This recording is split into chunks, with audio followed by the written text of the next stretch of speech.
Ilang lugar sa Lanao del Sur at Katiil sa Davao Oriental ang nalubog sa baha, bunsod ng malakas na ulan o Biyernes at Sabado. Narito ang report.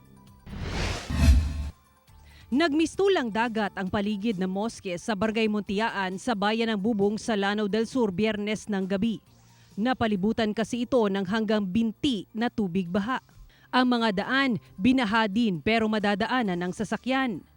Pumasok naman ang tubig baha sa kabahayan. Apektado ang mga barangay ng Basingan, Muntiaan, Panalawan at Bansayan.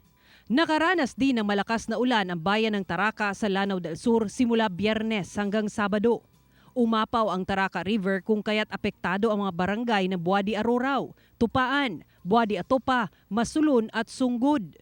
Pinasok din ng tubig baha ang mga madrasa o mga paaralan tulad ng Kormatan Primary School, Dimayon Elementary School at Ambor Memorial National High School.